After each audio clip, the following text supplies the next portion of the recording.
Welcome everyone to the Pyreswap show. Let me just give a quick round of good mornings to everybody in the chat with me. If you're listening on Discord or anything else like that, good morning Abuelito, good morning Dr. Mac. If you're listening on anything that's not Discord, the best chat to chat with me is the one on our Discord. If you don't know how to find our Discord, it should be linked everywhere. Today's an exciting show. We're going to do a very in-depth demonstration of active staking. I realized that a lot of people who have learned about this project recently, they're not necessarily diagram people, and I think a video demonstration that we can capture with this high production will be of immense use to the user base. And yeah, that's basically what we're gonna have going on.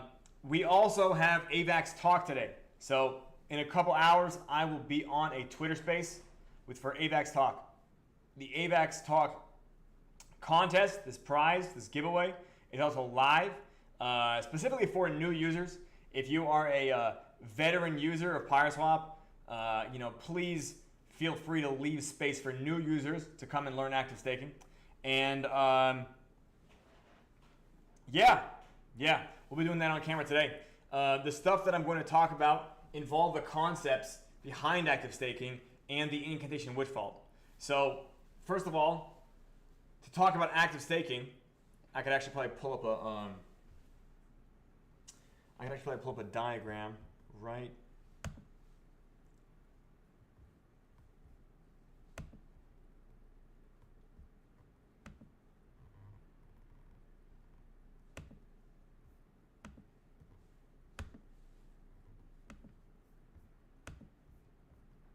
Okay, so right here, it's a little bit, I guess I can't like off center or anything like that. But to talk about active staking versus passive staking, active staking is a differentiator from the staking that you're already familiar with. So staking that you've done before with liquidity staking for farms, or if you stake tokens to delegate them to a validator chain like proof of stake, or if you're familiar with projects like Olympus DAO, yeah, they also had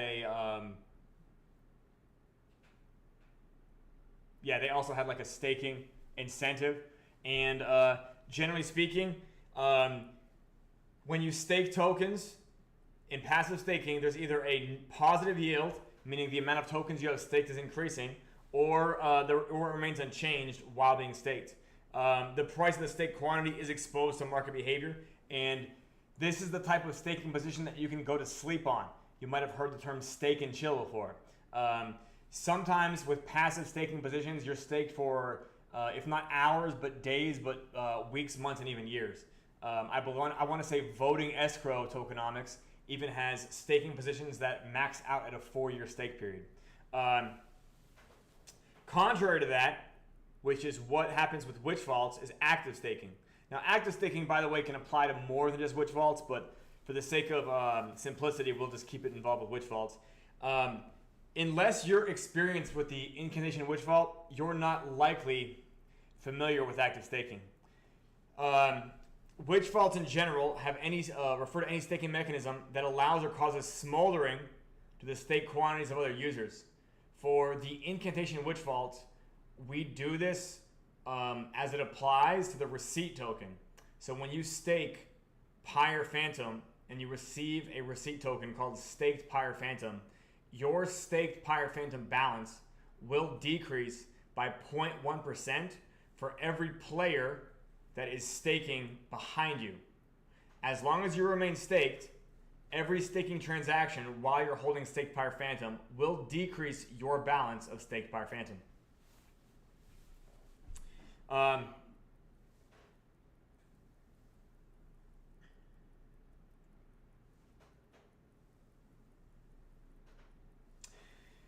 When you stake, you're exposed to negative yield. And what that means here is that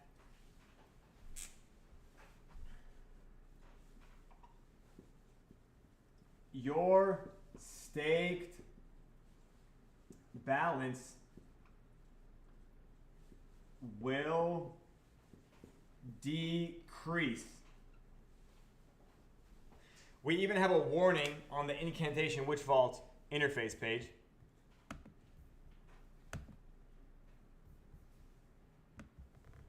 First off, our more famous warning: danger. Oh yeah, could you put me back on share? Danger. This is a witch vault. Read documentation fully before interacting. You don't even need to read it fully. I believe that we put adequate warnings out there, but there's always a few people that need to learn. I want to say right now, there's still 17,000 Pyre Phantom staked, and all of that is just being exposed to negative yield. So every single person, and it's probably not a large number. It's probably like a handful of people that are staked passively. Their staked amount is getting reduced. It's getting reduced over time. Down here right below the buttons, being staked in the IWV potentially exposes your position to negative yield. Participate at your own risk. And what we're getting at here is, yeah, this is active staking and not passive staking. I guess we'll just keep going over this until everyone can understand. And by the way, good morning 3Oko, good morning Zonic, good morning ZeroKex, good morning Seabiscuit, good morning Electronic, good morning to everybody else. I realized that there's more people saying good morning to me, and I was behind on my good mornings. The most important part about negative yield is the fact of the matter is, in DeFi, because of, I think, the lack of economic understanding, there are so many projects that have inflation problems and they don't understand why they have inflation problems. So the miracle of negative yield is you can, in fact, slowly erode inflation problems. In fact, almost all tokens that have an inflation problem can get fixed with something called terminal utility. So negative yield is just a small amount of supply decrease that when over time begins compounding kind of aggressively for the sake of supply management.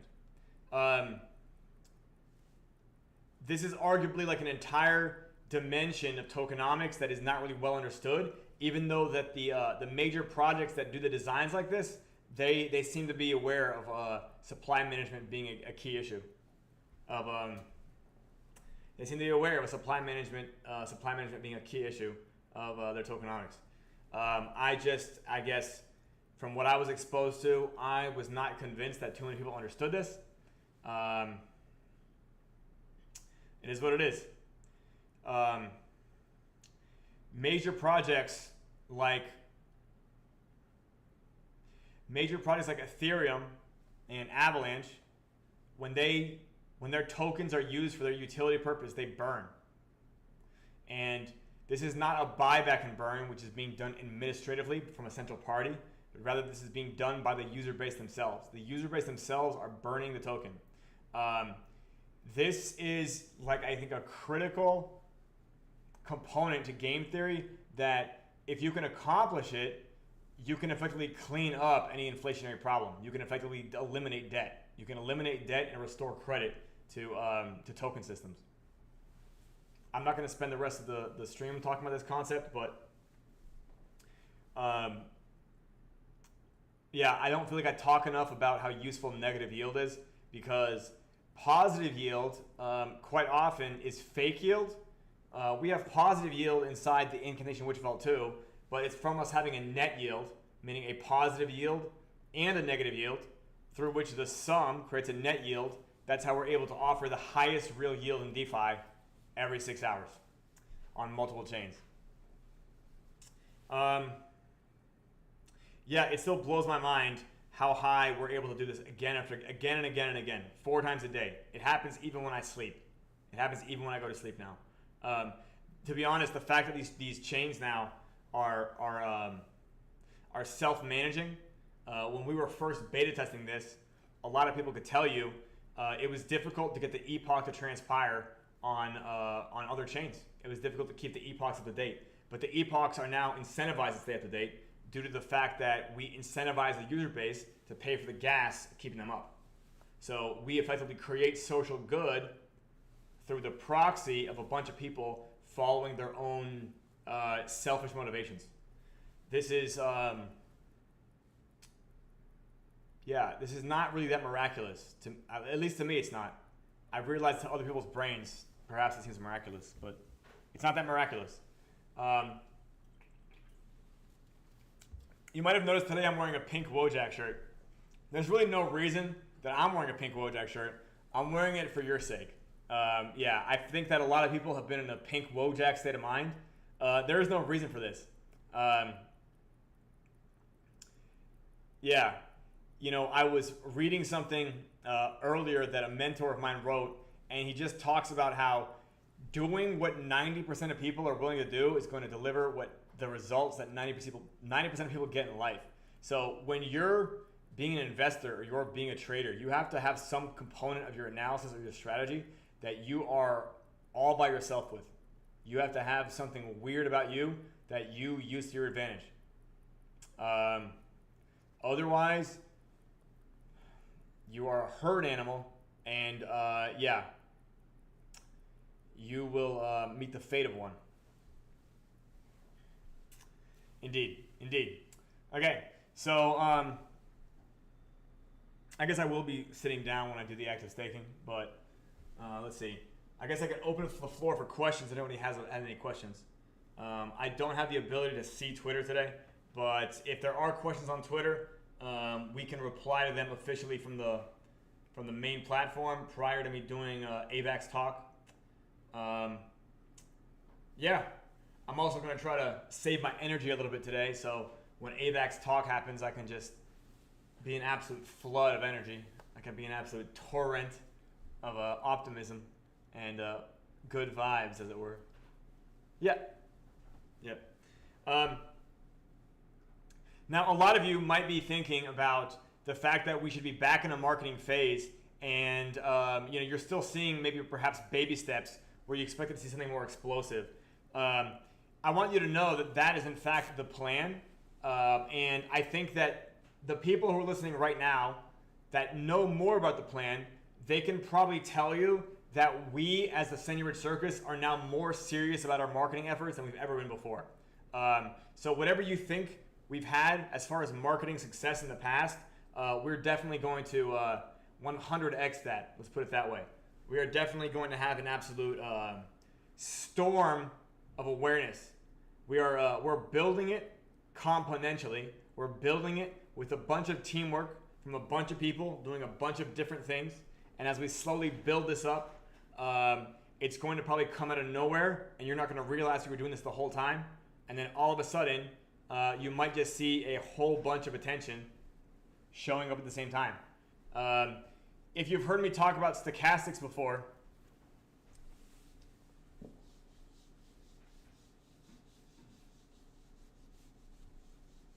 you know what?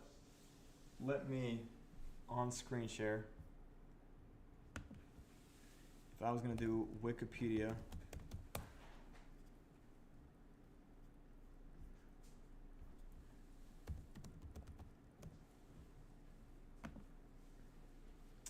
stochastic process. So in probability theory and related fields, a stochastic or random process is a mathematical object, apparently, usually defined as a sequence of random variables in a probability space. Now, I love this vocabulary, where the index of the sequence often has the interpretation of time. Sure. Stochastic processes are widely used as mathematical models of systems and phenomena that appear to vary in a random manner. Examples include the growth of the bacterial population, an electrical current fluctuating due to thermal noise, or the movement of a gas molecule. Stochastic processes have applications in many disciplines such as biology, chemistry, ecology, neuroscience, physics, image processing, signal processing, control theory, information theory, computer science, and telecommunications. Additionally, right there, furthermore, seemingly random changes in financial markets have motivated the extended use of stochastic process in finance. I'll tell you this. Clearly, we use them a lot. I'll tell you this as well. Marketing is also stochastic. So first of all, word of the day here is stochastic. Additionally, stochastics are applicable to meteorology and thermodynamics. So stochastic processes include boiling of water,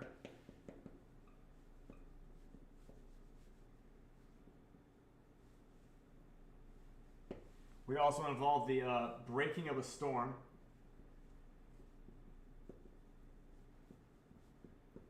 and I mean like a, yeah, like a weather storm. So when a pot boils, it might seem that like suddenly it's just not boiling for a very long time, and then all of a sudden it's just surging, right? This is because a lot of small things are in fact compounding and reacting into each other, if that makes sense. There's a bunch of small activity that continues to react amongst itself that ends up creating enough, I think, baseline energy in order to create this surge process, if that makes sense. Also, additionally, with thunderstorms, you might have heard something called the calm before the storm before. Well, the calm before the storm is not a calm at all. It's really just the fact of the matter is that there's a whole bunch of things happening at the same time. I believe the way this works is that it almost uses like there's so many waveforms overlapping each other as a storm brews that it ends up kind of being a noise canceling effect, if that makes sense. You have so much noise happening inside the storm cloud that as soon as perhaps you have this reaction deep inside where nucleation happens, the entire thunderstorm is a stochastic process. The way that a lightning bolt kind of breaks across the sky, it might look like it's random as well, but there's definitely a method to the madness. It just requires a lot of multivariable analysis. Stochastics are also heavily included in the design of Pyreswap. Heavily. And the fact of the matter is, this system behaves better when there's more chaos happening. I don't know how to describe that, which is why we need to increase the size of the user base, by the way, because everybody in our community, they all get along with each other and they're all like friends with each other. And believe it or not, we need to grow the size of the user base to the point where that's not the case. Like, I know that might seem a bit counterintuitive because most of the time in Web3, there's just like this constant influx of Ponzi schemes where everybody just gets in the exact same position and everybody keeps buying in and buying in and buying in, and they think they're all best friends because like everything is just going well and everybody likes each other and everybody's doing different things. And and then all of a sudden people suddenly change their minds and the entire community stabs each other in the back. We're not scared of that here, and in fact our goal is to increase the user base, so that almost happens inevitably. This system works better with DeFi users behaving the way DeFi users do. And I think you don't really see that. I just don't think you really see that until you increase the size of the user base to the point where you can create de-individuation. And the word I used there was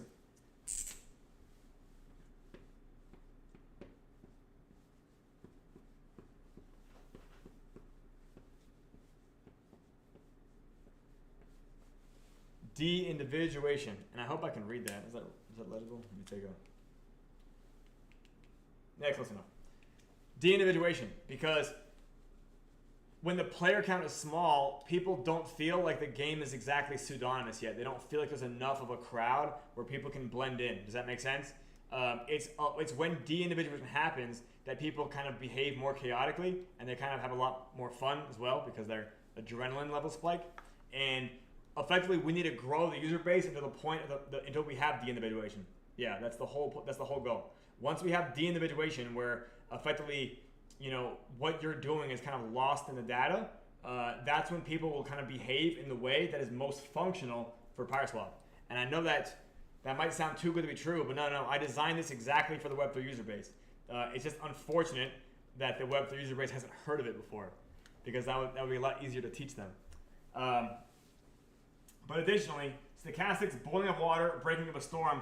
I want you to understand that when water is boiling, you have all these small things happening involving pressure and temperature and motion. Does that make sense? And when a storm is brewing, you have all these small things happening involving pressure and temperature and motion. And when we talk about stochastic processes, there's zero reason.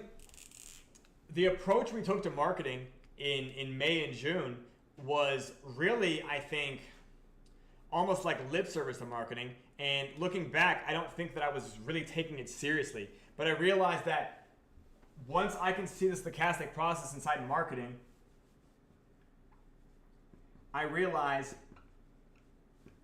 that when it comes to marketing, you need a whole bunch of small things happening at the same time in order for enough people to think chaos is around them enough to the point that they now feel there's de-individuation. Does that make sense?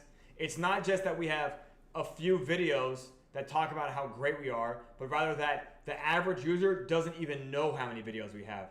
Does that make sense?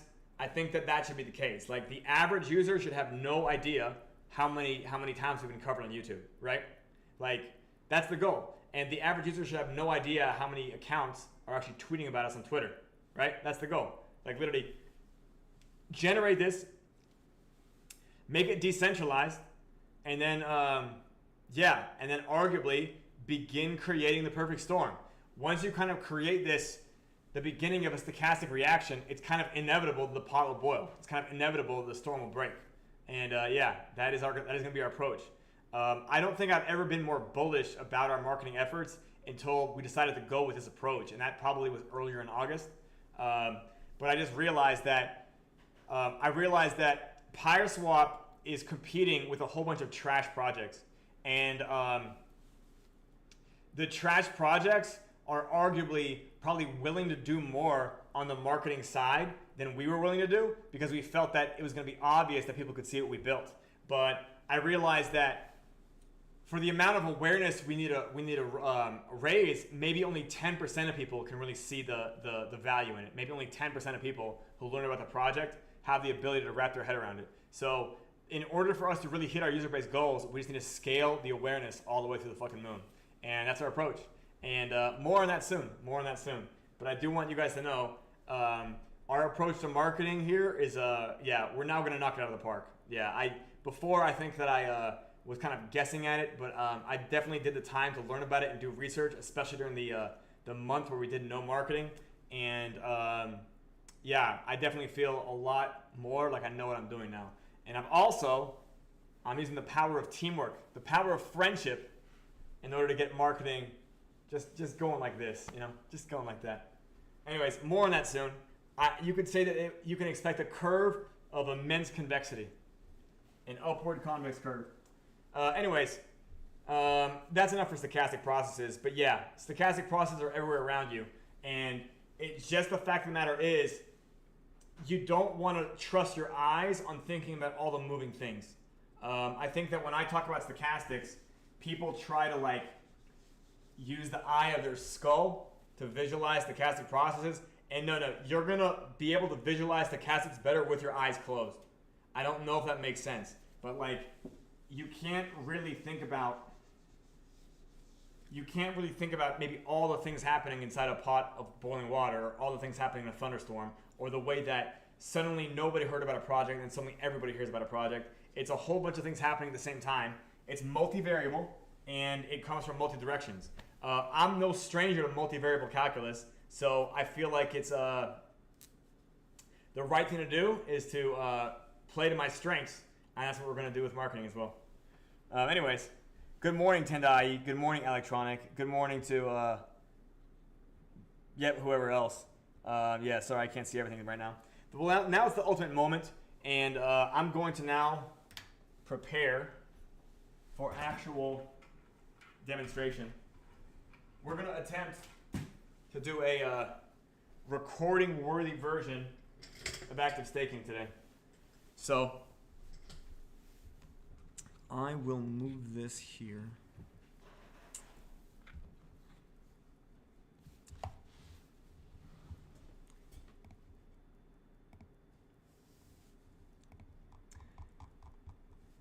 So just for you guys, we built we made our mouse giant in purple. Do you guys see a giant purple mouse? Do you guys see how large and purple it is?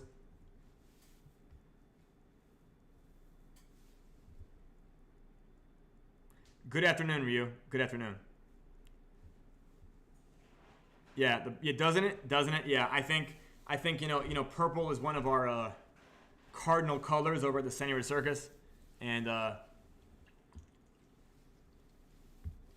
think it's a good fit. It's a good fit on brand. I think everybody can see it. So, first of all, here we have about 4 minutes left. We're looking here at Professor Phithe's elastic supply dashboard. And this dashboard right here is basically an understanding of what supply is doing over the epochs. So if supply is going up or supply is going down, you can effectively extrapolate what supply might be doing from these data points. These data points do not paint the whole picture for you. In fact, no data does that. No data does that. Okay? The fact of the matter is, this right here is to give people a glimpse of understanding so that they can, in fact, study it and begin wrapping their brains around it. This data is useful if you understand it. And if you don't understand it, you just need to spend more time looking at it. Yeah. Eventually, your own pattern-seeking brain will figure it out. Trust in your own pattern-seeking brain. So today, this wallet, we do have a current balance of Pyre Phantom. So we are looking right now at, first of all, epoch 993. And we see that there is, here we're going to point out what these three numbers mean. APR means annual percentage rate. So if we looked at the amount of Pyre Phantom staked and we looked at the amount of incantations or incants waiting to be distributed, if this happened with no further changes, this would be a 25,000% annual percentage rate return. That, by the way, is real yield. That is not fake yield, okay? That's not like the type of APR you used to see from fake yield projects. This is real yield. Now, there is, in fact, a bit of a caveat there. These numbers, APR, DPR, and EPR, APR meaning annual percentage rate, DPR meaning daily percentage rate, and EPR meaning epoch percentage rate, these rates will be compressed as the amount of Pyre Phantom being staked increases. So you should expect to see that in the ultimate minute. We have about 2 minutes and 30 seconds left, and in the ultimate minute, you'll begin to see a stampede of token rush in. In fact, you can see here the 24-hour high and low for this amount in this incantation witch vault was 895,000 and the low was 17,000. So arguably the low was the amount that we probably just saw, but the high was 895,000. So if you want to get a glimpse of how much money you're going to see stampede in the ultimate minute, it might be to the tune of 800,000 Pyre Phantom. Right now Pyre Phantom's price is arguably around 1/100th of where Phantom's is, but after Genesis is over, it's impossible really to inflate it more than it climbs. Yeah, it's really impossible to inflate it more than it's willing to climb, and it climbs through its own terminal utility. Pyre Phantom is always getting bought and it's always getting burned, no matter what. It's always getting bought and it's always getting burned, and that's almost like a guarantee. So it's getting bought and it's getting burned by the activities the user base is doing. It has nothing to do with what I'm personally doing. Naturally, it gets bought and it gets burned more and faster with a larger user base. More on that later. But anyways, since we're recording and I'm going to do this demonstration for the sake of everybody who needs to learn how this works, I'm going to wait here till the final minute. I'm going to wait till we say 3, 2, 1, and 0. And since I already have a balance of Pyre Phantom, what I'm going to do is I'm going to stake it inside the Incantation Witch Vault. So I'm going to click this button. I'm going to stake my entire balance. And I'm going to approve it through my wallet, I think. Right?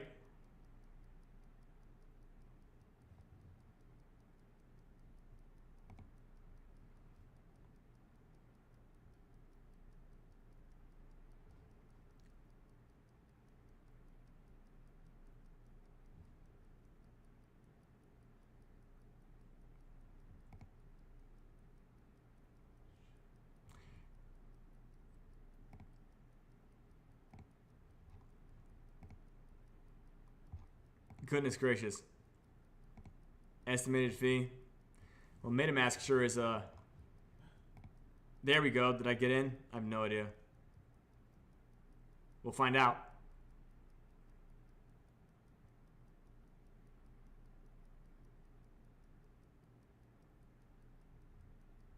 Okay, looks like I got in. Did I? Or did it just confirm? No, I think it just blocked me.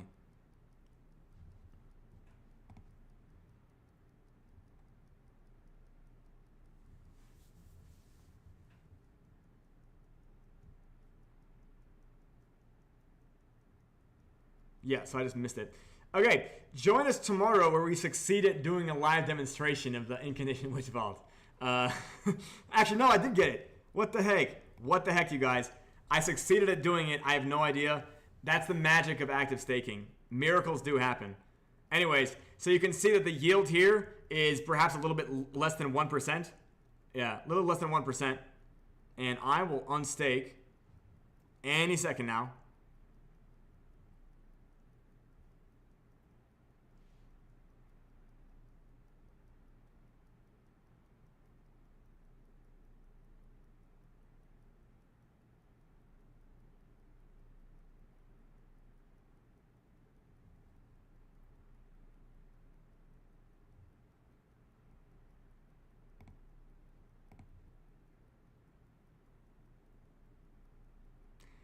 Tendai, I have noticed that myself. In fact, I have never seen MetaMask that slow. In fact, that's just how I feel. I've never seen it that slow.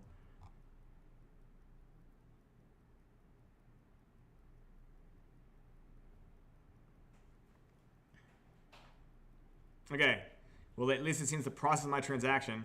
Normally the UI will actually jump. Oh, Rabby's even slow. Okay, well, I was gonna say I might just switch to Rabby but if the network's slow, the network's slow. There you go. So, Electronic, for those of you who don't see Discord, apparently there's some lag on the Phantom network, and I was able to, I guess, get about, I don't know, 0.9% of EPR right there. Not a terrible amount. And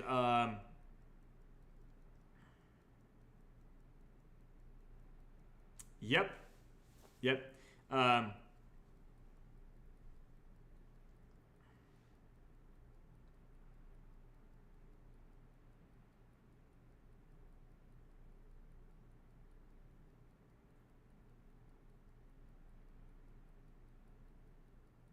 Well, anyways, I guess, yeah, join us tomorrow for another demonstration of the Incantation Witch Vault. I'm going to probably end it right here because I'm going to be on AVAX Talk later today, and I encourage you guys to all join for that. That would be great if you guys could join for that, because the more people in the audience that are actually gigantic Pyreswap fans, the more likely that my shilling will be convincing. Does that make sense? The more social proof that's already there, the more support that it has in that audience, the more likely I'll be able to convince newcomers to try it out as well. Anyways, if you're having network problems, apparently changing your RPC might help. But other than that, if no one else has any questions, I'm going to thank you guys so much for coming to the Pyreswap show. And we'll be signing off here. Do I give my salute? There we go.